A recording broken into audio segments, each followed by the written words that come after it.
이 치아가 패이시게 되면 정말 시립니다. 이 찬물의 불편함은 물론이고요, 미지근한 물만 마셔도 시리고 이 바람만 조금 불어도 찌릿하죠. 근데 이 시리다고 해서 무조건 신경치료 또 크라운 씌우는 치료를 해야 되느냐 하면 그렇지는 않습니다. 저는 보통 이 재료를 사용해서 떼우는 치료를 가장 많이 하는데요, 이 재료가 건강보험이 돼서 비용 부담이 적으시기도 하지만 이 치아 삭제 없이 떼울 수 있다는 점이 가장 큰 장점인데요, 이 비슷하게 떼우는 재료 중에 레진 같은 경우는 이 비용도 비용이지만 혹시나 나중에 떨어지게 돼서 다시 치료를 하게 될 경우에 그때마다 추가적으로 치아 삭제가 필요하기 때문에 이 신중하게 선택을 하셔야만 합니다.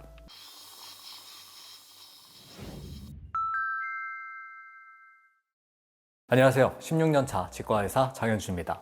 이 치아는 머리 부분과 뿌리 부분으로 나뉘게 되고요, 그 사이를 잇는 목 부분, 즉 치경부 부분이 있습니다. 바로 그 얇은 부분이 패어나가는 것을 치경부 마모증이라고 하죠. 이 부위는 치아를 감싸는 범랑질이 얇아서 이 조금만 마찰이나 압력이 가해져도 그 속에 들어있는 민감한 층인 상아질층이 쉽게 노출이 됩니다.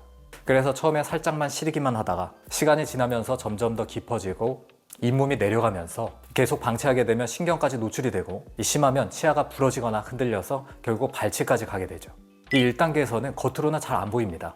그냥 찬물 마시면 시리다 정도? 이 시기에는 이 치과에서 지각감인 처치라고 해서 이 코팅 치료만 해줘도 충분합니다.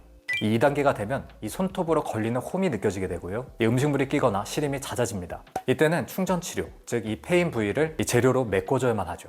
이 3단계에서는 신경까지 비쳐 보이거나 이 찬물을 마신 후에 통증이 몇 초간 계속 지속이 됩니다. 이건 이미 신경이 염증 상태에 들어갔다는 뜻이고요, 이때는 신경치료가 필요합니다. 마지막 4단계에서는 이 치아가 부러지거나 흔들릴 정도로 치아가 약해져서 이 발치 후에 임플란트로 넘어가는 일도 생기게 되죠. 이 재료 선택은 첫 번째로 글래스 아이오노머, 즉 GI라고 불리는 재료인데요, 이 재료가 바로 이 건강보험이 적용되고 치아를 거의 깎질 않습니다. 또 화학적으로 치아에 붙기 때문에 이 접착제가 필요치 않고요, 이 떨어지게 되더라도 다시 메울 때 치아를 추가적으로 깎지 않아도 됩니다. 색은 흰색으로 이 치아 색과는 조금 차이가 있지만 이 어금니나 잘 안 보이는 부위라면 아주 좋습니다. 무엇보다 재치료가 쉽다는 점이 장점이 됩니다. 두 번째는 레진인데요, 이 레진은 치아 색과 상당히 비슷해서 이 신미성이 우수하죠. 그래서 앞니에 적합한데요, 하지만 이 레진은 접착식이라서 이 붙일 때 침이나 습기가 들어가게 되면 쉽게 떨어질 수가 있고요, 한번 떨어지게 되면 다시 재접착하게 될 때 주변의 치아를 조금은 깎아야 합니다. 즉 예쁘지만 이 반복되면 치질 손실이 누적된다는 단점은 있죠. 이 다음으로는 신경치료 꼭 필요할까에 대해서 말씀드리겠습니다. 이 치아 패임이 있다고 해서 시리다고 해서 무조건 신경치료를 해야 되는 것은 아닙니다. 이 패임이 깊더라도 신경까지 염증이 간 게 아니라면 이 충전치료로 충분히 막을 수 있습니다. 다만 이 신경에 노출돼서 자발통, 즉 가만히 있어도 욱신거리는 통증이 있다면 이것은 단순 치수염이 아니라 비가역적 치수염증이라고 해서 이 경우에는 신경치료가 필요합니다. 그럼 이제부터는 이 치아 패임 관련해서 자주 궁금해하시는 질문들에 답변을 드려보겠습니다. 레진이랑 보험재료 GI는 뭐가 다른가요? 레진은 색이 자연스럽고 조금 더 단단합니다. 대신 치아를 약간 더 삭제해야 하고요, 반면에 GI, 즉 글래스 아이오노머는 이 보험이 적용되고 치아를 거의 갈질 않습니다. 다만 색이 흰색으로 약간 불투명합니다. 그래서 저는 이 안 보이는 어금니 쪽에는 GI, 앞니나 보이는 부위 쪽에는 레진을 섞어서 쓰기도 합니다. 이 패였지만 시리진 않거든요. 이거 그냥 둬도 괜찮을까요? 이 시림이 없고 패임이 얕고 이 손톱도 거의 안 걸릴 정도라면 일단 지켜볼 수 있습니다. 다만 초기 단계라 하더라도 지각감인 처치나 또는 작은 GI 등으로 미리 치료를 해두면 이 추가적인 마모를 예방할 수가 있습니다. 이 스케일링을 받았는데 시려요. 이 스케일링 때문에 패임이 만들어지기도 한다는데 이거 진짜인가요?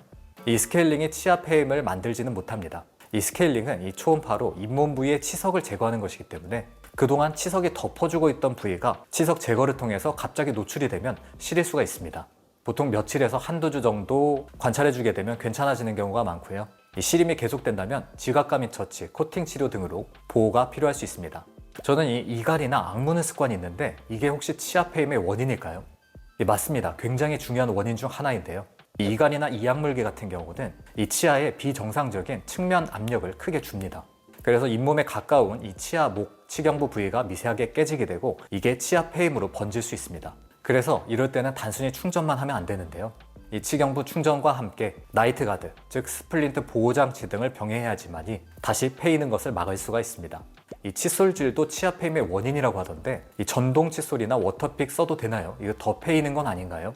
일단 워터픽은 괜찮습니다. 이 전동 칫솔 같은 경우는 실제로 마모가 될 수 있기 때문에 힘을 주지 말고 살짝 대기만 하시고요, 이 일반 칫솔 같은 경우도 이 가로 방향으로 왕복 운동을 하게 되면 치아를 더 많이 패이게 만듭니다. 그렇기 때문에 칫솔질은 항상 세로 방향 또는 원형 방향으로, 그리고 부드러운 칫솔모 선택이 기본입니다.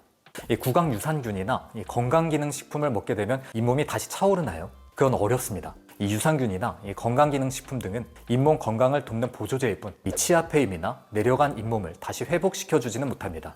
이 지아이는 잘 떨어진다던데 이게 사실인가요? 이 접착력에 있어서는 레진과 지아이가 모두 장단점이 있어서 그 강도는 비슷하다고 보시면 되겠습니다. 이 레진은 이미 해버렸는데 저 후회돼요. 이 지아이로 혹시 저 바꿀 수 있나요? 이 기존 레진을 정리하고 지아이로 바꾸는 것은 가능합니다. 다만 레진도 장점이 있는 치료입니다. 그렇기 때문에 이 기존 레진이 잘 붙어 있으신 상태라면 유지를 권장합니다. 이 지아이에서 불소가 계속 나온다고 하던데 몸에 안 좋은 건 아닌가요? 괜찮습니다. 이 지아이에서 나오는 불소는 국소 방출용인데요. 이 치아 표면에서 재광화, 즉 충치를 예방하는 정도의 아주 적은 양의 불소가 나오는 것이고요. 이 불소가 전신에 영향을 줄 정도는 아닙니다. 이 당일에 바로 치아 페임 진료 가능한가요? 네, 대부분 가능합니다. 이 얕은 페임이나 중등도의 페임 같은 경우는 이 당일 바로 여러 개를 충전 가능하고요. 아주 여러 군데이거나 또는 이갈이, 교합 등 원인 평가가 추가적으로 필요한 경우는 이런 치료들의 병행이 같이 꾸준히 필요할 수 있습니다. 이 재발을 막는 현실적인 방법이 있을까요? 네, 이 부드러운 칫솔 사용, 그리고 연마도가 낮은 치약 사용을 권장드리고요. 이 시리니 치약을 하루 1회 정도 사용해 주시면 좋습니다. 만약에 이갈이나 이약물기 등이 있으시다면 턱관절 물리치료 병행 또는 이갈이 스플린트 등을 병행해 주시고요. 딱딱하거나 질긴 음식은 피하시는 것이 좋습니다. 이 바이오 클리어로도 치아 페임 해결이 가능한가요?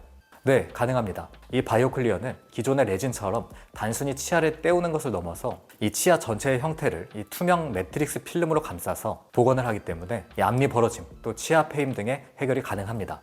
무엇보다 이 치아를 거의 깎지 않고 또 당일 해결이 가능하기 때문에 장점이 있는 치료입니다. 이 치아 페임과 바이오 클리어 등에 관한 더 자세한 내용이 궁금하시다면 제 채널에 관련 영상들이 있으니 참고해 주시기 바랍니다. 오늘 영상이 이 치아 페임과 또 치아 마모 치료를 고민하시는 분들께 좋은 선택의 기준이 되길 바랍니다. 궁금한 점은 댓글로 남겨주시고요. 도움이 되셨다면 좋아요와 구독 부탁드리겠습니다. 지금까지 16년차 치과의사 장영준이었습니다. 감사합니다.